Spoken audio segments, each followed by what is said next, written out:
Olá, tudo bem com você? Seja muito bem-vindo a mais um capítulo do Mundo Corporativo, que hoje se dedica a falar sobre o comportamento do consumidor em relação ao varejo. E para trazer para nós aqui algumas informações importantes nesse setor, nós convidamos o Luiz Felipe Marques, que é planejador da W Macan. Como planejador, é o responsável por cuidar da estratégia das marcas das contas que a agência mantém. Luiz Felipe Marques, o que você destaca hoje como ponto principal e grande desafio do varejo a partir de pesquisa que vocês realizaram na W Macan sobre o ato de compra ou o comportamento do consumidor em relação ao varejo? Pois é, a gente fez essa pesquisa no ano passado, uma pesquisa global, então atingiu mais de 10 países no mundo, inclusive o Brasil. A gente conversou com mais de 10 mil pessoas no mundo inteiro. E assim, a gente conseguiu ver algumas diferenças bem grandes entre o consumidor brasileiro e o resto do mundo. Do consumo, né, do comportamento do consumidor brasileiro, a gente tem alguns pontos interessantes. E o primeiro é como o brasileiro está se tornando cada vez mais maduro quanto ao consumo. O que dá para a gente falar disso? É que ele admite facilmente que de 10 anos para cá, consumir se tornou uma coisa muito mais fácil para ele, muito mais rotineira, muito mais frequente. E a partir disso, assim, a gente ainda fala dos meios de compra, né? Então não é só mais o varejo físico, né? Não é só mais ir numa loja, num shopping, mas no online e até no mobile, né? No telefone celular, comprar está em todas as esferas hoje. E o mais interessante é que o brasileiro percebe isso, ele se vê como alguém que está sempre no clima de compras. O que significa um consumidor mais amadurecido? É esse ponto, é do consumidor que busca informação e que se interessa mais pelos mecanismos de compra.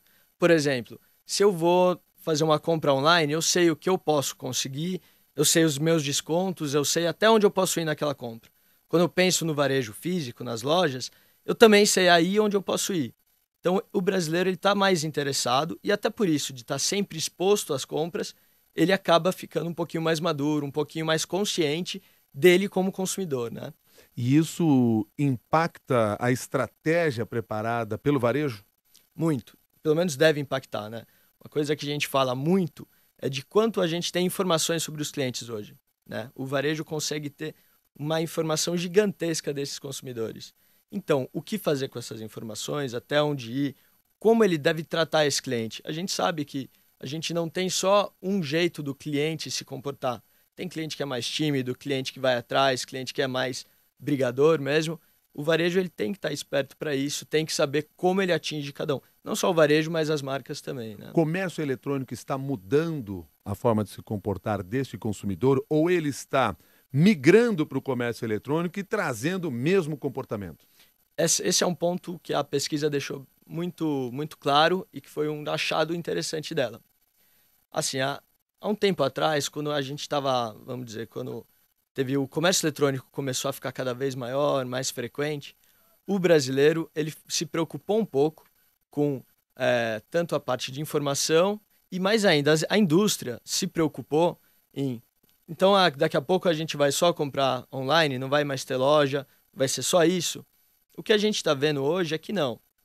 Existe sim um pouco de concorrência de alguns produtos ou algumas ocasiões que antes eu comprava só em loja física e hoje eu também compro no online. Mas o que a gente vê é que eles são muito mais meios complementares. Então, algumas compras é melhor fazer numa loja física, né? Fazer na rua, fazer num shopping. Outras compras, outras categorias, outros momentos, é muito melhor fazer pelo online. E o brasileiro percebe isso. Vamos dar um exemplo. Eu vou comprar um tênis. Se eu comprar um tênis, eu já estou passando num shopping. Bom, eu vi a loja, vi um tênis, está com preço bom, já paro e compro. Agora, se eu vou o mesmo tênis, eu já estou com ele na cabeça, já estou com essa compra planejada, estou numa rede social e vem uma proposta ali, vem uma venda de tênis para mim. Eu já sei mais ou menos o tamanho que eu já comprei daquela marca, a condição tá boa, a parcela, compro por ali. Então tem tudo isso. Eles não são só concorrentes diretos, mas eles também são complementares. E acho que um dos achados, outro achado muito importante dessa pesquisa é que como um meio pode servir de inspiração para o outro. Então, o recomendável é, por exemplo, que as marcas estejam nas duas frentes, online e offline? Para muitos setores, isso é completamente verdadeiro. E a gente já vê isso acontecendo, né? lojas de esporte, livrarias. Isso acontece muito frequentemente, você ter essas duas pontas.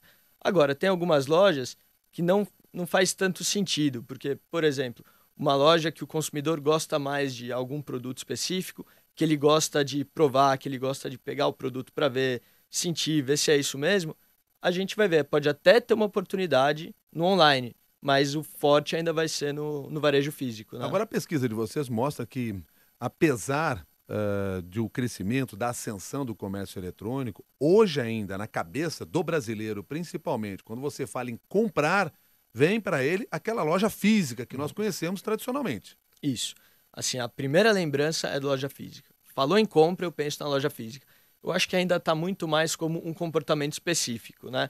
Eu vou naquela loja, eu não preciso nem fechar o negócio, mas eu tô já vivendo uma experiência de compra. No online, você faz muita coisa e uma delas é comprar, né? Então, quando a gente fala em comércio online, o brasileiro ainda remete a isso, né? Quando eu entro num site só para comprar, e a experiência online é muito maior, né? Bom, a partir desse processo, chamando a atenção para essa questão do comportamento do consumidor nas duas frentes, seja online, seja offline. O inverso é verdadeiro, ou seja, aquele hábito que as pessoas começaram a criar na compra do comércio eletrônico, serve de referência para quem está vendendo também agora no comércio físico, como tradicionalmente já fazia? Ou seja, tem alguma lição para esse cidadão que está aqui no comércio físico vendendo, que vem lá do online? Isso é muito legal, porque quando a gente fala que esse ponto dos brasileiros terem ficado assim, se perguntando se agora, a partir de quando explodiu o comércio online, eu só vou comprar desse jeito, a gente viu que não, porque assim, como a gente falou, esses dois meios são complementares. E um pode servir de inspiração para o outro. Principalmente, vamos dizer, a gente viu na pesquisa que tem uma reclamação muito grande do brasileiro quanto a atendimento. Então, há do vendedor chato, do vendedor insistente, vendedor que quer vender o que eu não quero. Outro ponto, o brasileiro ele diz que ele reclama muito de lojas mal organizadas, lojas bagunçadas, lojas sem informação. Se a gente falar, então, a gente está falando de atendimento e organização. São duas regras-chave para o mobile. Para o online. Né? No online, é quase regra você ter uma loja bem organizada e o atendimento é quase opcional. Né? Eu não preciso de um atendimento, eu só vou atrás do atendimento no online quando eu realmente tenho um problema ou tenho alguma dúvida muito específica. Então, é quase um autoatendimento e funciona muito bem. O outro ponto da organização, você ter um site, um e-commerce, né? Bem distribuído, bem fácil de navegar, com todas as informações. É bem isso, a gente vai entrar numa loja de volta. Um exemplo de um tênis. Eu sei exatamente o tamanho dele, eu sei o material que ele é feito, eu sei para o que ele é bom, o que não é. Eu tenho comentário de gente que já comprou aquele tênis. Então você tem uma informação gigantesca sobre o produto na experiência online. Como que o offline, né, o varejo físico, pode se aproveitar disso? Como é que as lojas podem trazer mais informações? Pode ter um atendimento, às vezes, né, um pouco mais ao autoatendimento, mas ter o atendente, o consultor pronto para tirar alguma dúvida específica. Então, a gente acha que, realmente, o online pode servir, sim, de inspiração para o offline. Luiz Felipe, você falou agora de que o consumidor não gosta quando vai na loja daquele vendedor intrometido. Mas ele também não deve gostar do site intrometido. Sim, e isso está cada vez mais frequente, né? A gente vê muito aquilo que a gente estava falando, do medo da privacidade, medo do quanto eu dou de informação para uma loja, principalmente para um site. Você vê, né? Você entra para comprar alguma coisa. De novo, vamos dar o exemplo do tênis de volta. Eu entro para comprar um tênis, para ver um tênis, né? Num site. Eu fico um mês recebendo propaganda de site sem parar, só falando daquele mesmo tênis, de modelo parecido, seja na rede social, seja em site de notícia que eu entro, em qualquer lugar eu vou começar a receber aquilo. Então, é uma coisa que a gente defende também. Não adianta só você ter uma informação interessante sobre o seu cliente se você não usa ela direito. Por exemplo, você usar desse jeito insistente, chato e que muias vezes nem faz sentido para o consumidor, que ele pode já ter comprado aquele tênis em outra loja, já pode ter comprado no shopping. Então esse jeito de, vamos dizer, de ser intuitivo, de ser mais inteligente também faz parte do online. Big Data está sendo mal usado ainda pelo varejo? Eu acho que não está sendo mal usado, mas ele pode ser melhor usado.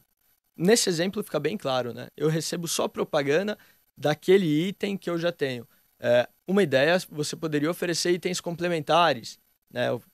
Eu fui oferecido do tênis, eu também quero uma meia, uma camiseta de esporte. Que, aliás, é o que o vendedor na loja física costuma fazer, né? Exatamente. E a gente já sabe claramente aí também por pesquisas de campo que muitas vezes essa venda acessória, que eu vou lá para comprar o sapato, mas eu levo o cinto, a meia e mais alguma outra coisa, acaba elevando o valor da minha compra muito.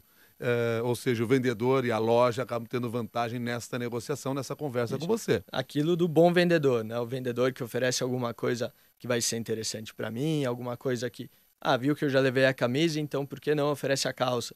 O que acontece, a barreira do brasileiro é com o outro tipo de vendedor, né? O vendedor que eu compro a camisa, ele que está me oferecendo um abajur, está me oferecendo alguma coisa que não tem nada a ver com o que eu quero, né? Bom, eu convidei você a participar aqui desse programa do Mundo Corporativo para fazer perguntas também para o Luiz Felipe Marques, que é planejador da W Macan, e nós estamos falando aqui sobre o comportamento do consumidor. Por isso, pelo Twitter, a ouvinte internauta, que está identificada aqui apenas pelo seu nome no perfil, M. Tarbulo, pergunta o seguinte: como tratar PDV, ponto de vendas, e e-commerce? Muitas vezes o consumidor está nos dois mundos. Assim, como a gente falou, tem muitas redes que já estão nesses dois mundos, né? O que a gente acha muito importante é você oferecer, independente do meio, uma experiência legal, uma experiência boa de compra para o seu consumidor. Para o PDV, a gente fala muito disso. Vamos ficar atento em atendimento, em uma loja bem organizada. E até aqui no Brasil, a gente tem uma particularidade que é uma loja, o brasileiro fala muito disso, uma loja que o layout dela te surpreenda. Eu quero entrar numa loja, eu quero ser surpreendido, alguma coisa, às vezes, lúdica, ter alguma coisa que vai encantar o consumidor, não ser só aquela loja fria que não me interessa muito, não me envolve. No ponto do e-commerce, ele tem que estar necessariamente conversando com isso, com a loja física. Por exemplo, quando a gente fala de marca, né, que é onde a gente trabalha o nosso campo. Marca, você não pode ter uma mensagem, ter uma experiência completamente desconectada da outra em cada ponto que você vai usar. Para a gente, falando claramente, numa campanha de propaganda, a gente não pode ter uma mensagem, num filme a gente não pode, num filme que vai para a TV, né? Não pode ter uma mensagem completamente diferente numa campanha de rádio.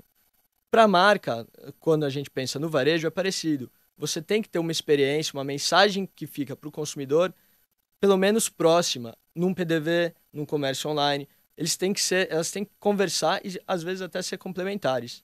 Por exemplo, eu quero algum site de livraria, que eu sei que eu vou ter a grande oferta desse site é oferecer um número gigantesco de livros. Mas quando eu vou na loja física só tem meia dúzia de exemplares. Não, a oferta que a loja tem que me oferecer tem que ser boa, tem que ser clara para o consumidor entender, né? Seja em qual ponto de contato ele tiver. Você pegou essa questão das livrarias, recentemente pesquisa mostrou essa mudança que está havendo no mercado, inclusive com o fechamento de grandes livrarias, isso tanto no Brasil como nos Estados Unidos, e havia uma preocupação em relação ao fato de que na livraria, quando eu me deparo com livros que eu não esperava comprar, mas que eu passo a conhecer. Quando eu faço essa compra na internet, necessariamente isso não acontece. Eu só vou encontrar aquilo que eu realmente busquei. Essa vai ter de ser uma preocupação também, portanto, de quem trabalha com comércio eletrônico. Muito. Tudo isso de variedade, de opções, de sugestões, tem que ser muito bem trabalhado. E o que a gente está vendo, como a gente falou de Big Data, isso está cada vez mais possível de ser feito. Por exemplo, eu compro muito livro de suspense. A loja tem como saber que eu prefiro esse gênero. Então, ela pode me oferecer outros autores, outras editoras que também falem de suspense no mesmo estilo que eu comprei. O que acontece, que a gente vê, é que muitas vezes essas sugestões são muito parecidas. Então, às vezes é um livro que eu já tive numa compra anterior. E falta isso de surpreender. Mas eu acho que a evolução dos algoritmos, de tudo, está cada vez mais possibilitando isso. O jeito quando a gente fala de Big Data, quando a gente fala de informação sobre o consumidor, tudo, a gente hoje está num momento que a gente consegue recolher muita informação.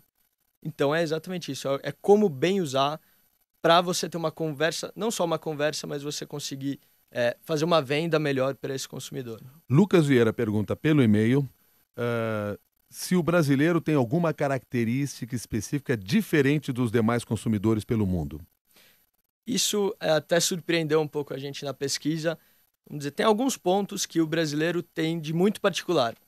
Mas o que mais surpreendeu a gente na pesquisa é quando a gente fala de privacidade.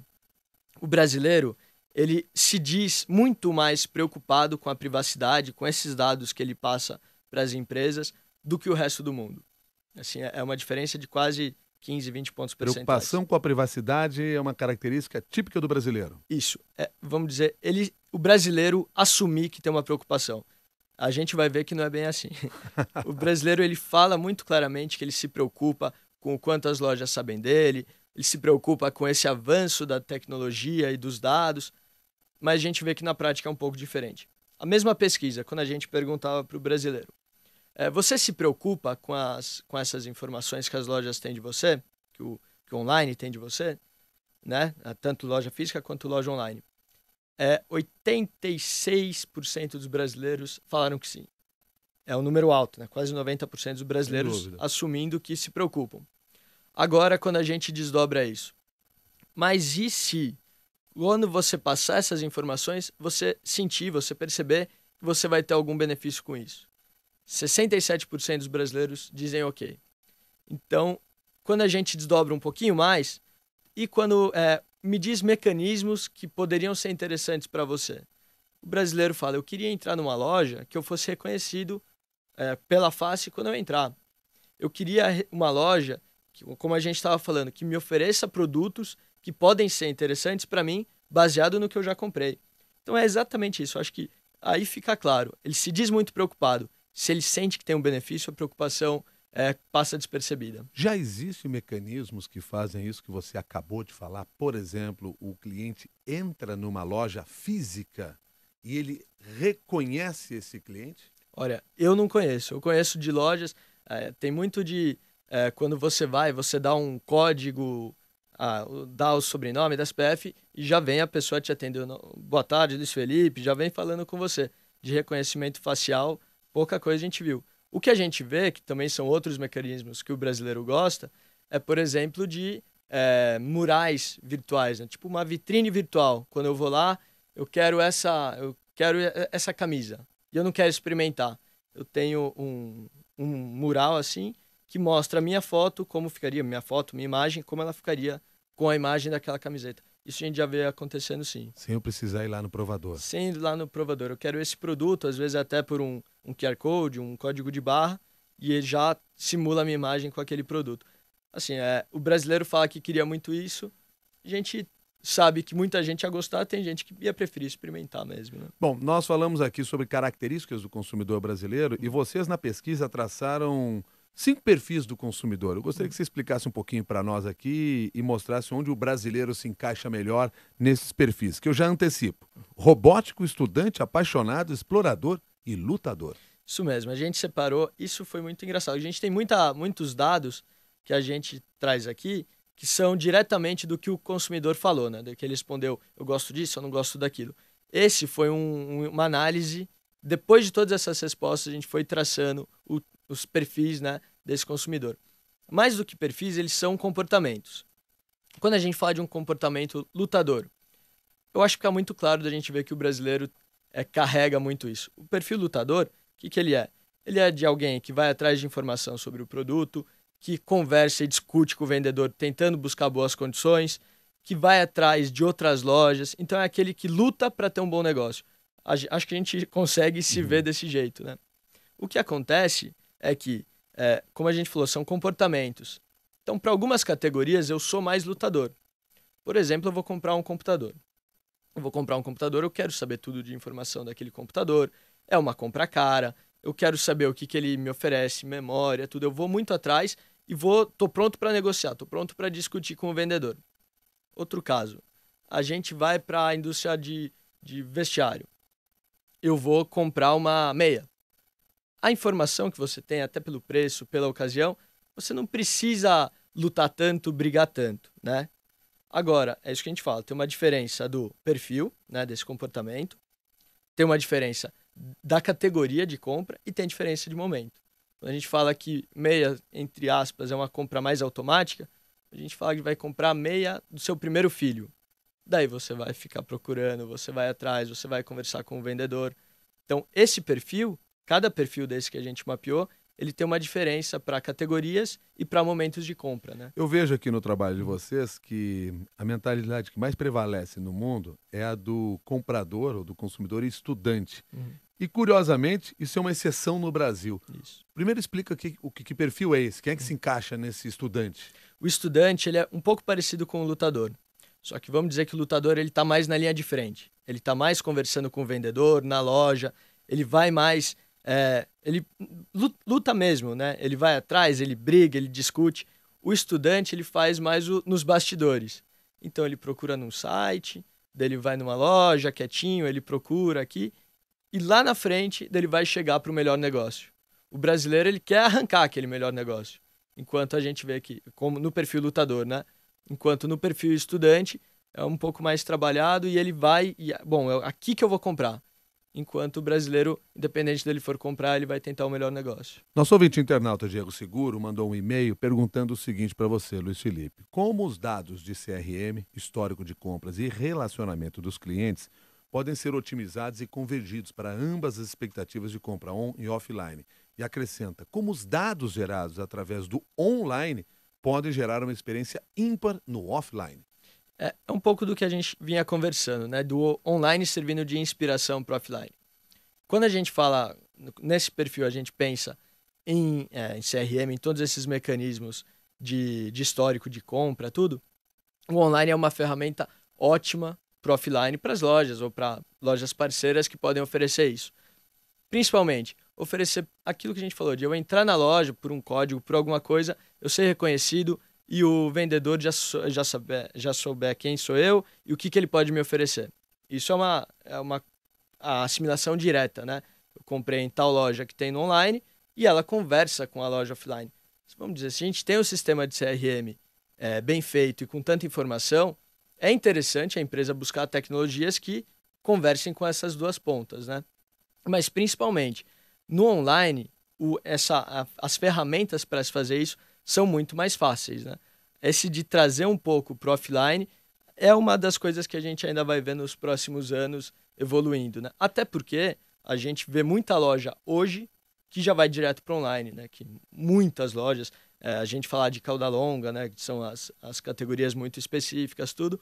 As lojas já partem direto para online. É muito mais fácil você abrir um site, um e-commerce, do que hoje começar uma loja física, procurar ponto, tudo. Então, no online, essa experiência acho que vai ser mais direta. Nós temos hoje no Brasil, os últimos números da Anatel mostram isso, algo em torno aí de 273 milhões de telefones celulares. Com brasileiros tendo mais de 2 telefones muitas vezes. São 130 e poucos para cada grupo de 100 habitantes. São essas as estatísticas que eu consigo lembrar agora. Eu imagino que o comércio mobile, ou pelo mobile, deve estar tendo um impacto e transformando esse mercado. Essa é outra questão muito legal, Milton. Quando a gente vê o mobile, a gente perguntou, a gente teve essa questão na pesquisa também. A gente falando de mobile, o brasileiro, o cidadão mundial, né, o resto do mundo também admite isso, mas o brasileiro é até um pouquinho mais destacado. Ele admite que o mobile já é o próximo passo e ele está quase lá. O que a gente vê hoje é que o processo inteiro de compra, a experiência inteira de compra, já passa pelo mobile. É aquela velha história de eu estou numa loja procurando alguma coisa, eu vejo um preço, eu fico meio assim, meio desconfiado, eu pego meu telefone e dou uma olhada se em alguma outra loja, em algum buscador, eu consigo um produto, aquele mesmo produto mais barato. Isso já acontece. Quando a gente pergunta tanto no mundo inteiro quanto no Brasil, a maior virtude de um telefone celular para sua compra. Muita gente fala, eu ainda não compro. Ainda vai ser para o futuro isso. Mas ele já é uma importante ferramenta e até, em segundo lugar, ficou um importante aliado no momento da minha compra, seja em loja física, seja... É mais em loja física mesmo, mas até no online acontece. O que acontece com o mobile, com o celular, a gente está sempre com ele. Então, às vezes eu estou numa fila e eu lembro que eu preciso comprar alguma coisa. Às vezes eu não vou fechar o negócio pelo celular, mas eu vou dar uma olhada, procuro em algumas lojas e a informação tá lá para mim, né? Ou seja, eu entro numa loja física e vou comparar o preço no meu celular. É muito engraçado que eu lembro que há um tempo atrás, quando a gente conversava com os maiores especialistas de comércio online, eles falavam que o melhor dia para o comércio online era segunda-feira, porque o brasileiro ia para o shopping no sábado e domingo, conhecer os produtos, ver preço, ver as condições, tocar, né, ter a experiência daquele produto, chegava no domingo à noite, na segunda-feira ele comprava. Porque ele já teve a experiência, beleza, agora eu posso comprar esse produto específico sem ter problema para mim. Hoje, eu imagino que isso pode se manter, isso que eu acho que é menor. Por causa disso, a gente está o tempo inteiro nessa, o que a gente chamou de shopping mode, né? No clima das compras, o tempo inteiro. Então eu posso, seja com o meu telefone, seja com o meu computador, seja trabalhando quando eu vou ver um e-mail, eu já vejo muita oferta. Então você está mais sujeito a comprar, tanto em físico quanto no online. Luiz Felipe Marques, você até aqui contou para mim tudo aquilo que está na pesquisa, no trabalho que vocês levantaram. Eu quero que você passe a contar, a partir de agora, tudo aquilo que vocês só contam lá dentro da agência. Ou seja, a partir de todos esses números, dos hábitos identificados, da opinião do brasileiro especificamente, já que estamos trabalhando com marcas brasileiras aqui, o que vocês estão sugerindo para os clientes de vocês dentro da W Macan, ou o que vocês estão conseguindo criar a partir disso que possa ser revolucionário, possa mudar esse mercado? Eu acho que tem dois pontos principais. Eles não fogem tanto... A gente abriu bastante aqui para vocês o que a gente achou de interessante na pesquisa. O primeiro ponto é, talvez o discurso que mude um pouco, né? A gente falou que o consumidor brasileiro está muito maduro, está cada vez mais amadurecido. O que a gente passa muito para as marcas é isso. Não adianta a gente tentar chegar com oferta simples ou não tentar surpreender esse cliente. A gente precisa, sim, cada vez ir mais atrás disso, atrás de surpreender. O cliente não é mais bobo. Ele precisa ser tratado e tratado muito bem. Só uma propaganda bonita não ganha mais o cliente? A propaganda bonita ajuda muito.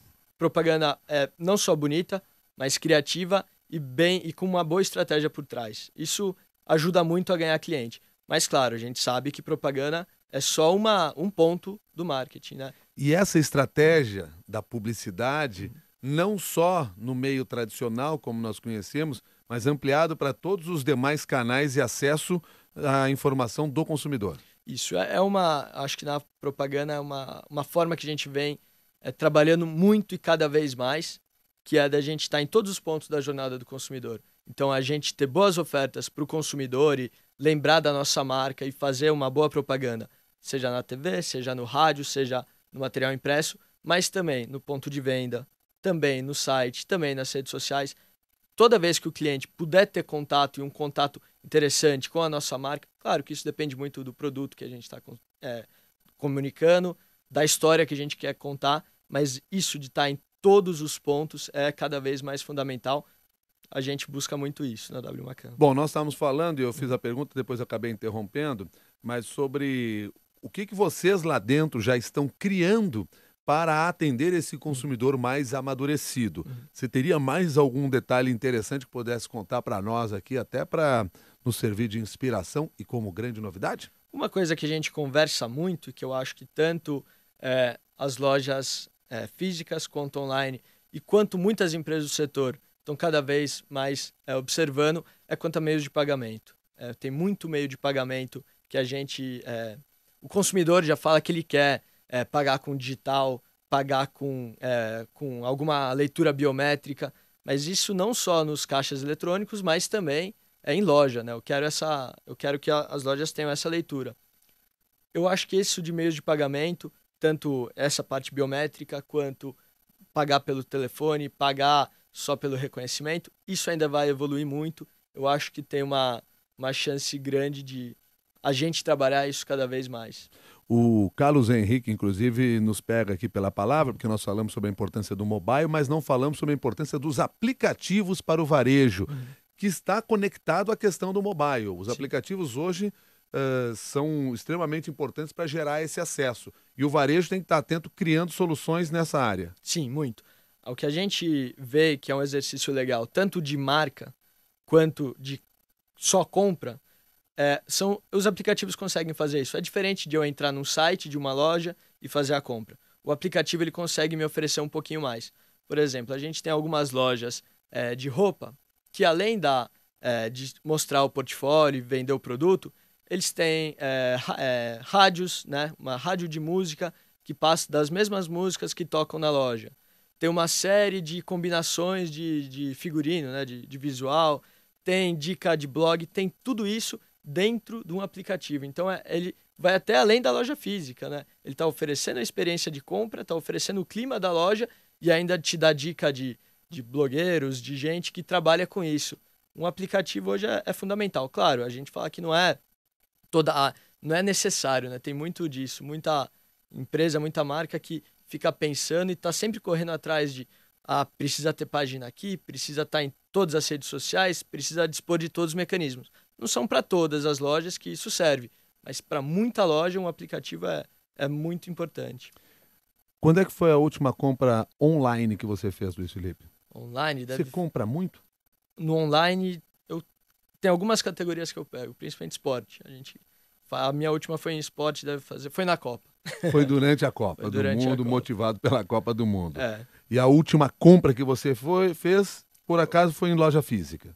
Última compra foi em loja física. Tá certo. Foi. Você se identificou com essa pesquisa? Bastante. A gente falou disso, né? Essa parte de privacidade que o brasileiro ainda tem muito pé atrás, mas que quando vale para te beneficiar, eu acho que tá bem correta, porque é bem isso. Quando a gente sente que uma loja, pelos sistemas que ela dispõe, ela conseguir te oferecer alguma coisa interessante para você, é ótimo. É a loja prestando atenção no seu consumidor. Luiz Felipe Marques, muito obrigado pela sua gentileza de estar aqui conosco no Mundo Corporativo. Muito obrigado e um bom dia.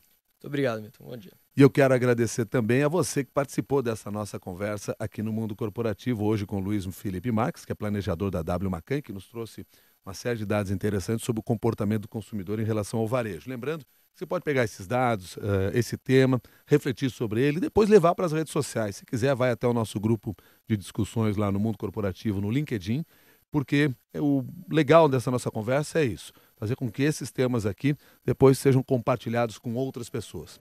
Combinado assim? Muito obrigado pela sua participação. Quarta-feira, 11 horas, no site da CBN, nós sempre estamos aqui falando sobre gestão, carreira, negócios, varejo e o comportamento do consumidor. Até um próximo capítulo do Mundo Corporativo.